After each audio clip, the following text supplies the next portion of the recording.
Bismillahirrahmanirrahim. Assalamualaikum warahmatullahi wabarakatuh. Waalaikumsalam warahmatullahi wabarakatuh.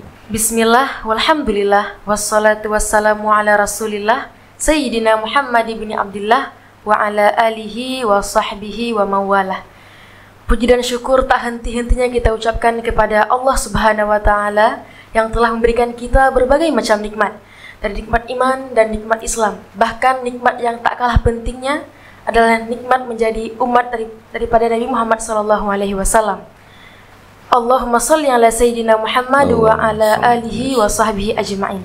Salawat dan salam tercurahkan kepada baginda Nabi Muhammad SAW yang telah menerangi hati kita dengan cahaya ilmu pengetahuan. Baik sahabatku, Ramadan adalah bulan yang ditunggu-tunggu kehadirannya oleh segenap muslim di dunia. Bahkan Rasulullah mengajarkan kepada umatnya untuk mempersiapkan diri menyambut bulan suci Ramadan ini. Seperti contohnya sejak memasuki bulan Rajab, Rasulullah telah menganjurkan kepada kita untuk berdoa dengan lafaz Allahumma barik lana fi Rajab wa Sya'ban wa balighna fi Ramadan. Dan ketika sudah sampai di bulan Ramadan, kita diwajibkan untuk berpuasa sebulan penuh. Ibadah puasa diawali dengan aktivitas sahur pada pagi hari dan diakhiri dengan berbuka pada waktu maghrib. Lalu bagaimana tuntunan dari baginda Nabi Muhammad SAW dalam mengisi waktu sahurnya? Untuk itu bersama Humaira pada podcast Panglung Semeluh Anak Dayah pada episode kedua, kita akan membahas tentang sahur ala baginda. Alhamdulillah telah hadir bersama kita guru kita bersama Abi Haji Hasbi Al-Bayuni, atau yang kerap kita sapa dengan sapaan Abi Bayu. Beliau merupakan Wakil Ketua MPU Aceh. Ya, kita sapa dulu ya sahabatku. Assalamualaikum Abi. Waalaikumsalam warahmatullahi wabarakatuh. Bagaimana Abi kabarnya Abi? Alhamdulillah, khair, baik. Alhamdulillah khair. Baik Abi, tema kita pada hari ini adalah sahur ala baginda. Seperti yang kita tahu bersama bahwa sahur merupakan salah satu elemen yang sangat penting sebagai energi yang akan kita habiskan untuk siang hari nanti. Bahkan baginda Nabi Muhammad SAW mengatakan ada keberkahan dalam setiap makanan yang dimakan ketika sahur. Lalu bagaimana Abi cara kita mengatur pola makan sehat pada waktu sahur ini? Kemudian makanan seperti apa yang dimakan oleh baginda pada waktu sahurnya? Baik, terima kasih. Kita mulai dengan pengertian sahur itu sendiri, bahwa sahur adalah suatu aktivitas makan oleh umat Islam yang dilakukan pada dini hari bagi yang akan menjalankan ibadah puasa pada bulan Ramadan ataupun untuk puasa sunnah. Dalam hal ini Rasulullah SAW menganjurkan umatnya untuk santap sahur jika hendak menjalankan ibadah puasa. Hukum asal daripada sahur itu adalah sunat, dan Rasulullah pernah menyampaikan seperti yang disebutkan Humaira tadi tentang bahwa sahur itu mengandung keberkahan dalam hadis beliau, yaitu tasahharu fa inna fis sahur barakah. Bersahurlah kalian, sesungguhnya pada sahur itu mengandung keberkahan. Kemudian apa yang dimaksud dengan sahur dari sisi waktu yang sebenarnya ketika sudah melewati tengah malam itu sudah masuk dalam kategori waktu sahur. Sehingga kalau seorang bersantap sebelum masuk tengah malam itu tidak dianggap sebagai makan sahur. Tapi sebaliknya kalau dia sudah bersantap, melewati tengah malam, maka apa yang dia makan itu sudah dianggap sebagai makan sahur. Namun walaupun itu adalah merupakan awal daripada waktu sahur, tentunya yang paling baik sahur itu adalah di akhir waktu, karena Rasulullah menganjurkan kita untuk berbuka di awal waktu dan bersahur di akhir waktu. Kemudian para ulama berbeda pendapat nanti tentang apa yang dimaksud dengan awal waktu sahur ini setelah tengah malam. Ya, karena kan malam itu dibagi kedua. Sebagian memaksudkan dengan malam itu dari terbenam matahari sampai terbit fajar. Ya, jadi kalau dari terbenam matahari sampai terbit fajar itu kita bagi dua, berarti ada 10 jam. 10 jam kalau dibagi kedua berarti dari jam 7 terbenam matahari 8, 9, 10, 11, 12 itu sudah masuk tengah malam jam 12. Berarti kalau ada yang makan setelah jam 12 misalnya lebih 1 menit itu sudah dianggap sahur itu ya. Tapi ada juga sebagian yang mengatakan waktu sahur itu tengah malam dihitung dari terbenam matahari sampai terbit matahari. Ya, jadi jadinya itu 12 jam. Maka baru masuk sahur di tengah malam itu adalah jam 1. Kemudian apa yang dikonsumsi sebagai menu sahur oleh Rasulullah sallallahu alaihi wasallam, sebagaimana kita ketahui bahwa Rasulullah ini adalah sosok yang sangat sederhana, sehingga termasuk makanan yang beliau konsumsi itu makanan yang cukup sederhana begitu. Minimalnya beliau kalau bersahur itu makan kurma dan air putih. Namun ada juga sekali-kali beliau memakan makanan jenis lain seperti buah dan sayur. Ya, kalau yang buah itu seperti buah delima, zaitun, buah anggur, melon dan lain-lain. Kemudian kalau sayur Rasulullah seringnya itu seperti labu dan mentimun. Kemudian ada juga beliau itu minum susu, terutama susu kambing, dan juga beliau mengkonsumsi kacang-kacangan dan daging domba. Seperti itu rutinitas daripada Rasulullah sallallahu alaihi wasallam. Baik Abi, tadi Abi ada menyampaikan tentang pembagian waktu sahur Abi ya. Jadi bagaimana Abi tentang kendala yang bisa kita katakan cukup berat Abi, yaitu menahan ngantuknya mata. Karena mungkin untuk bangun jam 4 subuh belum semua orang terbiasa Abi ya. Sebelum tidur, jadi ada beberapa orang berinisiatif Abi, sebelum tidur tidak bangun lagi untuk sahur. Lalu apakah dengan tindakan yang seperti itu dapat mendatangkan pahala sunnah makan sahur dan juga mendapatkan keberkahan di dalamnya Abi? Baik, seperti yang saya sebutkan tadi, bahwa sahur itu dimulai dari setelah setengah malam gitu ya. Jadi misalnya orang yang tidak terbiasa dengan bangun cepat itu, maka mereka boleh mengambil sahur di awal waktu sahur, yaitu tengah malam lebih gitu ya.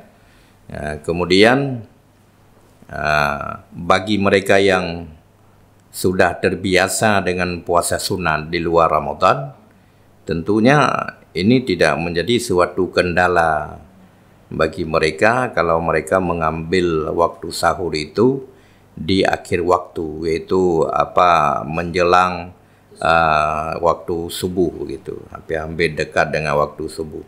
Karena ada beberapa keutamaan yang sebenarnya.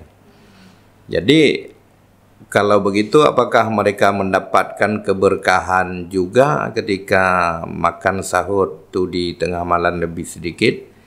Dapat juga, tapi tidak seberapa banyak sebagaimana yang didapatkan oleh orang yang mengakhirkan sahur begitu. Karena secara umum Rasulullah ada mengatakan dalam hadis, man arada ayyasuma, barang siapa yang ingin berpuasa, maka hendaklah dia falyatasahhar bisyai'in, hendaklah dia bersahur dengan sesuatu. Jadi waktu perintah ini hendaklah bersahur dengan suatu, ketika dia makan di waktu lebih daripada tengah malam, udah dikategorikan sebagai sahur, walaupun yang dia makan itu walaupun seteguk air, kata Rasulullah. Kemudian ada kelebihan atau keutamaan daripada kita makan sahur itu, diantaranya yang kita sebutkan di atas tadi, bahwa sahur itu mengandung keberkahan, ya kan? Tapi juga di samping itu bahwa malaikat ada disebutkan dalam hadis itu berselawat. Malaikat itu berselawat kepada orang-orang yang bersahur atau orang yang makan sahur. Dan yang lebih penting lagi adalah sahur ini menjadi orang yang berpuasa itu berbeda dengan puasanya ahlul kitab. Karena mereka itu ahlul kitab, mereka juga berpuasa seperti kita orang Islam. Cuman yang membedakannya, yang pertama, kita mempercepat buka puasa itu. Begitu masuk waktu langsung kita berbuka. Tapi kalau orang Yahudi Nasrani itu mereka menunggu sampai gelap, sampai muncul bintang begitu. Ini salah satu faedah kita itu diperintahkan oleh Rasulullah itu menyelisihi mereka. Termasuk juga di sahur itu. Karena orang ahlul kitab, Yahudi dan Nasrani, mereka tidak makan sahur. Jadi kita diperintahkan dalam hal ini untuk makan sahur. Dan di samping itu, waktu sahur itu adalah waktu mustajabah. Dan juga dengan kita bersahur, maka kemungkinan kita itu meninggalkan salat subuh itu sangat kecil. Berbeda dengan orang yang makan sahur tengah malam lebih itu, boleh jadi setelah itu mereka tidur lagi. Dan bagi kesehatan ini, untuk dilihat dari sisi kesehatan tidak bagus. Karena seharusnya setelah makan itu kita mesti beraktivitas, sehingga makanan yang sudah masuk dalam perut kita itu bisa mengambil posisi yang bagus di dalam perut besar kita, sehingga bisa bagi maedah perut besar kita itu menghancurkan makanan yang sudah kita makan. Tapi kalau kita berbaring tidur, ini mungkin akan terganggu kesehatan terutama perut kita. Demikian. Baik Abi, kemudian ketika mengamalkan sunnah mengakhirkan waktu sahur ya, Iya. Mungkin pada masalah ini ada beberapa orang yang menunggu kapan waktu yang baik untuk kita mengakhirkan sahur, sehingga tiba-tiba sudah bunyi serunai imsak misalnya Abi. Yeah. Jadi untuk masalah ini Abi, seberapa lama kita dapat memperlambat waktu makan sahur sehingga tidak tergesa-gesa ketika memasuki waktu imsak? Kalau dulu kita mungkin tidak seperti sekarang, itu tidak sesuatu yang tidak menimbulkan masalah sebenarnya. Tapi di zaman kemudahan komunikasi, masuk adanya medsos, itu sudah banyak masuk perkara-perkara yang mungkin nanti bisa membingungkan umat Islam juga dengan pendapat-pendapat yang berbagai macam, ya. Para ulama sebenarnya telah membuat imsakiyah itu, ya. Imsakiyah itu untuk apa sebenarnya? Jadi imsakiyah ini adalah ditentukan waktu kita berhenti daripada makan sebelum terbit fajar. Jadi disebut itu di situ ada waktu imsak namanya. Kalau untuk Aceh dengan dibunyikan sirine, ya. Sirine, dibunyikan sirine itu artinya sudah masuk waktu imsak. Sebenarnya faedahnya untuk apa? Imsak ini adalah kalau lampu lalu lintas, traffic light itu ibarat lampu kuning. Artinya kalau lampu kuning itu sudah nyala, kita bukan artinya tidak bisa berjalan, tapi mesti hati-hati begitu. Ya, kalau lampu merah berarti itu stop, mesti berhenti total, nggak boleh berjalan. Tapi kalau misalnya di lampu lalu lintas itu tidak ada lampu kuning, boleh jadi orang-orang yang berkendaraan itu tiba-tiba nyala lampu merah, boleh jadi dia lewat berhenti begitu. Ya, tidak pas di lampu itu. Ya, ini contoh lampu lalu lintas. Apalagi ini masalah terbit fajar. Yang mana terbit fajar itu hanya bisa diketahui dan dilihat oleh orang-orang yang tinggal di pantai ataupun di padang pasir yang langsung bisa melihat ke langit sebelah timur. Jadi di situ ada garisnya. Di dalam Al-Quran sudah dijelaskan. Allah mengatakan wa kulu washrabu hatta yatabayyana lakumul khaytul abyadu minal khaytil aswadi minal fajri. Ya, intinya makan minumlah kamu hingga terang bagimu benang putih dan benang hitam, yaitu fajar. Karena ternyata fajar ini kan ada dua. Ada fajar katib, itu warna cahaya putih yang keluar dari arah timur kemudian meninggi hilang di tengah langit. Satu lagi fajar sadik. Fajar sadik itulah fajar yang pertama keluarnya itu dia semacam garis putih dari utara ke selatan, maka disebut seperti benang dia. Seperti benang ya. Jadi makanya yang dapat melihat fajar sadik itu hanya orang-orang yang bisa langsung melihat langit sebelah timur di tepi pantai ataupun di padang pasir tanpa ada penghalang. Kemudian kalau bagi kita yang tinggal di tengah negeri ini kan banyak terhalang dengan gunung, dengan pohon-pohon, dengan bangunan dan lain sebagainya. Maka kita tidak bisa mengetahui secara pasti kapan terbit fajar itu. Maka sekali lagi saya katakan para ulama supaya memunculkan kewaspadaan dan kehati-hatian bagi orang yang berpuasa, dibuatlah imsak. Jadi sirine yang berbunyi itu tanda supaya kita berhati-hati.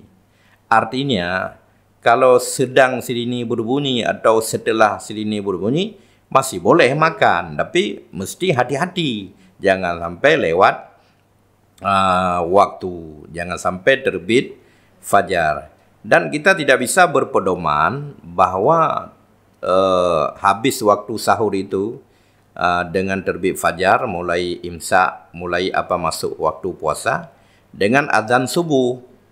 Karena boleh jadi muadzin ini kan begitu terbit fajar dia bukan langsung azan.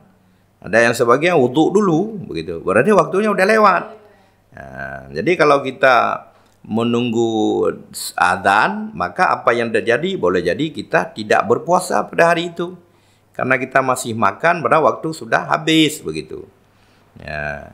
Berbeda dengan bulan Ramadan, misalnya puasa-puasa sunat yang memang tidak bunyi sirine. Maka kita dengan terbiasa melihat waktu di dalam bulan Ramadan, kita pun nanti akan berhati-hati ketika menjalani puasa-puasa sunat.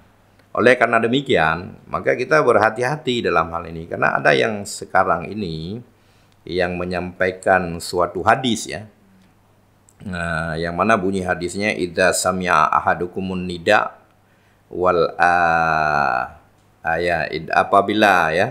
apabila seseorang di antara kalian mendengar adzan wal ina sementara ada wadah makanan ala yadih di tangannya, fala yadau hatta, maka janganlah dia meletakkannya hingga dia menyelesaikan hajatnya. Jadi orang berdasarkan hadis ini berarti sedang azan nggak apa-apa, masih boleh makan begitu. Padahal kalau ditelusuri di zaman Rasulullah sendiri sudah ada imsak itu sebenarnya. Itu dengan cara Rasulullah memerintahkan dua orang untuk mengumandangkan adzan. Adzan yang pertama itu dikumandangkan oleh Bilal. Jadi kalau Bilal sudah adzan, ini artinya masih boleh makan dan minum. Kemudian kalau sudah diadzan oleh Ibnu Ummi Maktum, ini baru sudah terbit fajar, sudah masuk waktu subuh. Maka nggak boleh lagi. Jadi yang dimaksud dengan sedang adzan, kita sedang makan, kemudian ada suara adzan, ada makanan di tangan kita, dimakan saja, Itu adzan pertama maksudnya, bukan adzan yang kedua. Kalau adzan yang kedua itu udah masuk waktu subuh, maka tidak boleh. Jadi seperti demikian batasnya. Maka kita seharusnya berterima kasih kepada para ulama yang telah membuat imsakiyah itu, sehingga kita bisa lebih hati-hati dan puasa kita selamat. Demikian. Jadi tadi tentang penggambaran azan pertama dan azan kedua oleh Sayyidina Bilal sama seperti menggunakan imsakiyah kita, ya? Iya. Kemudian yang terakhir, Abi, ada nggak Abi rutinitas yang dilakukan oleh baginda Rasulullah dalam menunggu waktu sahur menjelang subuh, menunggu sisa waktu sahur? Ya, seperti saya sebutkan di atas tadi, bahwa makanan yang telah kita konsumsi masuk ke dalam lambung, ya.